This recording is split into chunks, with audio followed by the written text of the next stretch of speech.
কুষ্টিয়ায় আমন ধানের দরপতন নিয়ে আরো জানাতে যুক্ত হচ্ছেন সহকর্মী সাজ্জাদ হোসেন। সাজ্জাদ, ধানের দাম বিপর্যয়ে কি বলছেন কৃষকরা এবং এই দরপতনে আসলে কারা লাভবান হচ্ছেন জানাবেন। জি করি আসলে এবছরে চলতি বছরে আমন যে ধান সেই ধানের ভালো ফলন হয়েছে। আমরা কৃষকদের সাথে কথা বলেছি, কৃষকরা জানিয়েছেন যে আবহাওয়া ভালো থাকায় এবছরে চলতি বছর প্রতি বিঘায় প্রায় 20 থেকে 22 মণ তারা ফলন পেয়েছেন। কিন্তু কৃষকদের মুখে হাসি নেই। আপনি যেমনটি বলছিলেন যে গত বছর যে ধানের দাম শুরুতেই 1400 থেকে 1500 টাকা মণ ছিল, সেই ধান কিন্তু তারা এখন 1100 থেকে 1200 টাকার মধ্যে কেনাবেচা হচ্ছে। আর আমি মিল মালিকদের সাথে কথা বলেছি, মিল মালিকরা যেটা জানিয়েছেন যে দেশের অভ্যন্তরে বড় মৌসুমের বিপুল পরিমাণ ধান এবং চাল মজুদ রয়েছে। তারা মিল মালিকরা কম দামে ধান পাচ্ছেন, কিন্তু আসলে চালের কেনা বেচা নেই। মিল মালিকরা যে যুক্তি দেখাচ্ছেন যে কৃষকদের কাছ থেকে তারা কম দামে ধান কিনেও চাল বিক্রি করতে পারছেন না।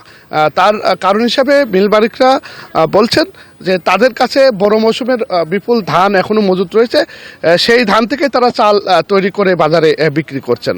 আর কুষ্টিয়া থেকে মূলত ঢাকা, চট্টগ্রাম সহ বড় বড় শহরে আসলে চাল যায়, কিন্তু গত কয়েক মাসে মিল মালিকরা যেমনটি বলছেন যে তাদের কাছে যে অর্ডার অন্যান্য সময় যে প্রতি দিন খাজানগর মোকাম থেকে 150 থেকে 200 ট্রাক চাল যেত, সেটা এখন কমে প্রায় 50 থেকে 60 ট্রাকের মতো চাল যাচ্ছে, কোনো কোনো দিন একটু বেশিও যাচ্ছে।